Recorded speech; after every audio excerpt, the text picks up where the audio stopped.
दोस्तों, आप देख रहे हैं हमारे चैनल पर खास वीडियो चार धाम यात्रा 2026 का।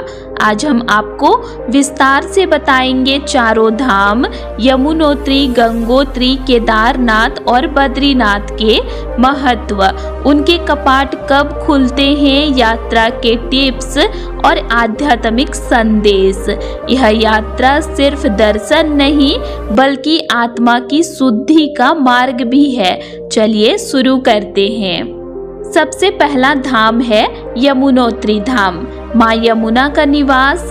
यहाँ पूजा करने से जीवन में सुख, स्वास्थ्य और समृद्धि आती है। मंदिर का इतिहास प्राचीन है और हर साल लाखों भक्त यहाँ आते हैं।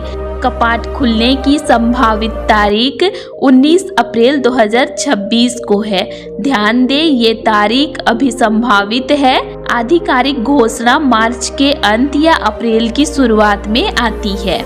मंदिर तक लगभग 6 किलोमीटर का पैदल मार्ग है। यहाँ का मौसम काफी ठंडा रहता है हमेशा, तो मजबूत जूते और गर्म कपड़े जरूर रखें अपने साथ। पैदल रास्तों पर जब आप लोग चलेंगे तब आप लोगों को नज़ारे काफी सुंदर देखने को मिलेंगे। कई श्रद्धालु बताते हैं कि यहाँ आने के बाद मन और आत्मा को शांति मिलती है।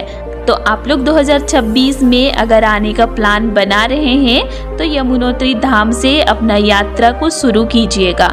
ये चारों धामों का पहला पड़ाव होता है। अब हम लोग बात करेंगे दूसरा धाम गंगोत्री धाम के बारे में। माँ गंगा का उद्गम स्थल। यहाँ स्नान करने से पापों का नाश होता है और जीवन में शांति आती है। इसका कपाट खुलने की संभावित तारीख है 19 अप्रैल 2026 को। यहाँ पर मौसम जल्दी बदलता है तो ऊनी कपड़े साथ में जरूर रखिए। यहाँ का ट्रैक सुरक्षित और आसान है, लेकिन सावधानी आप लोगों को बरतनी है।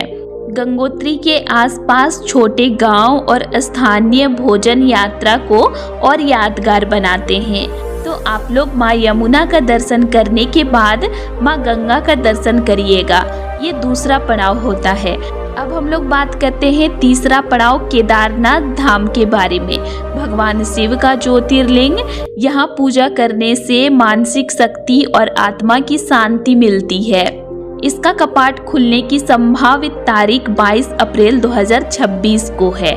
यहाँ तक पहुँचने के लिए लगभग 16 किलोमीटर का पैदल ट्रैक करना पड़ता है गौरीकुंड से। स्वास्थ्य और मौसम का ध्यान जरूर रखिएगा क्योंकि मौसम तुरंत खराब होता है। ट्रैक पर ऊंचाई और ठंड का अनुभव अलग होता है, इसीलिए गर्म कपड़े अपने साथ में जरूर रखिएगा। कई लोग बताते हैं कि यहाँ आने से जीवन में आध्यात्मिक ऊर्जा महसूस होती है। तो आप लोग यमुनोत्री, गंगोत्री धाम का यात्रा करने के बाद पहुँचिएगा केदारनाथ धाम। ये तीसरा पड़ाव है। और अंतिम और चौथा पड़ाव है बद्रीनाथ धाम। चलिए अब हम लोग जानते हैं बद्रीनाथ धाम के बारे में। भगवान विष्णु का पवित्र स्थल। यहाँ से यात्रा समाप्ति होती है और श्रद्धालु आशीर्वाद पाते हैं। इसकी कपाट खुलने की संभावित तारीख 2026 में है 24 अप्रैल को। यहाँ सड़क मार्ग से पहुँचना आसान है, लेकिन मौसम और बर्फ पर ध्यान देना जरूरी है। सुबह जल्दी पहुँचे और दर्शन के समय धैर्य रखें। यहाँ पर बाजार और खाने पीने के विकल्प यात्रा को सुखद बनाते हैं।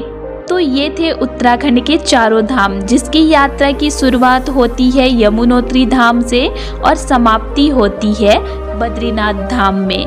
तो दोस्तों, अब हम बात करते हैं चार धाम के कपाट खोलने की प्रक्रिया के बारे में, जो हर साल श्रद्धालुओं के लिए बहुत महत्वपूर्ण और उत्सवपूर्ण अवसर होता है। सबसे पहले कपाट खोलने की तारीख तय होती है धार्मिक पंचांग और शुभ मुहूर्त के अनुसार, यानी कि मंदिर समिति और पुरोहित यह देखते हैं कि किस दिन और समय पूजा और दर्शन के लिए शुभ रहेगा। इसके पीछे दो मुख्य कारण हैं। पहला धार्मिक महत्व और दूसरा सुरक्षा और मौसम की स्थिति। मंदिर समिति आमतौर पर मार्च के अंत या अप्रैल की शुरुआत में इस तारीख की आधिकारिक घोषणा करती है। इसके बाद मंदिर और स्थानीय प्रशासन तैयारी शुरू करते हैं। मंदिर के कपाट की सफाई, साज सजावट और सुरक्षा की जांच होती है।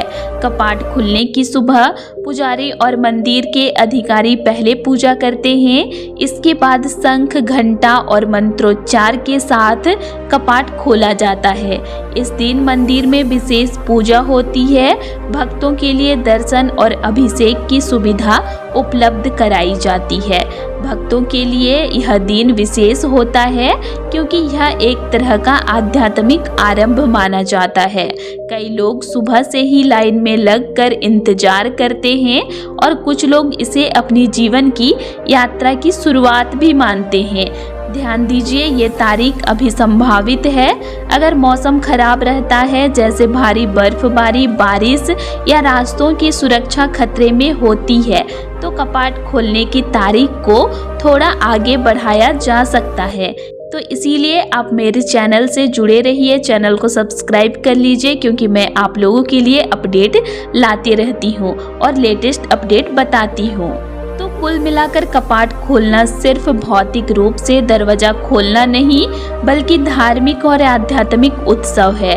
यह दिन भक्तों के लिए नई ऊर्जा, नए आशीर्वाद और चारधाम यात्रा के आध्यात्मिक सफर की शुरुआत है। तो चारधाम यात्रा के लिए मार्ग अलग अलग हैं। यमुनोत्री और गंगोत्री तक ट्रैक और सड़क दोनों है।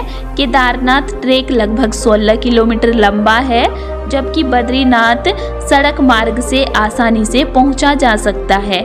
श्रद्धालु हेलीकॉप्टर सुविधा भी ले सकते हैं। यात्रा की योजना बनाते समय मौसम और ट्रैफिक की जानकारी अवश्य रखें। चारधाम क्षेत्र पर्वतीय है, मौसम जल्दी बदलता है। बर्फबारी, बारिश और रास्तों की खराबी यात्रा को प्रभावित कर सकती है, इसीलिए हमेशा मौसम की जानकारी देखें।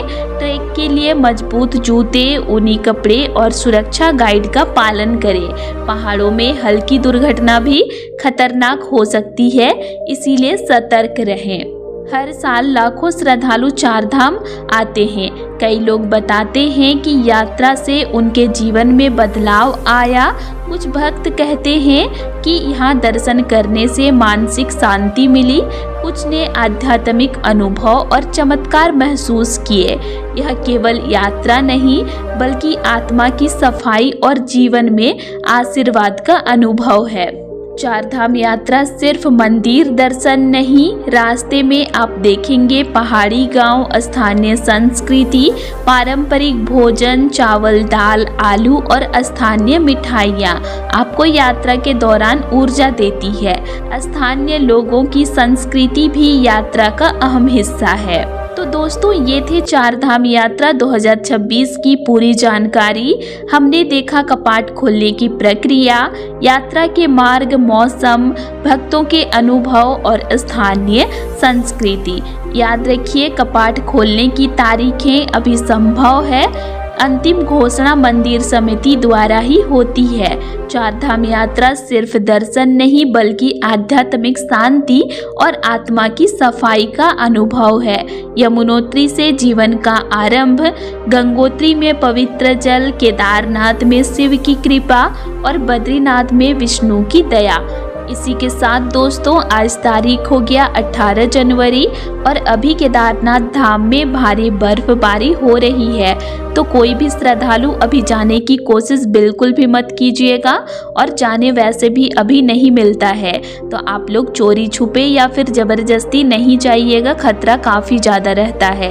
कपाट खुलेगा अप्रैल का महीना में, तब आप लोग जाइएगा। तो दोस्तों, आज के लिए इतना ही, और आप लोगों को मेरा आज का इन्फॉर्मेशन कैसे लगा ये मुझे कमेंट करके ज़रूर बताइएगा। और वीडियो अच्छा लगा तो वीडियो को लाइक कीजिएगा और साथ ही चैनल को सब्सक्राइब भी जरूर कर लीजिएगा। और अगर आप लोगों को केदारनाथ धाम से रिलेटेड और भी वीडियोस देखने हैं तो मेरे चैनल में अपलोड हैं, आप उनको भी देख सकते हैं। तो चलिए फिर मिलते हैं एक नई वीडियो के साथ। Thanks for watching.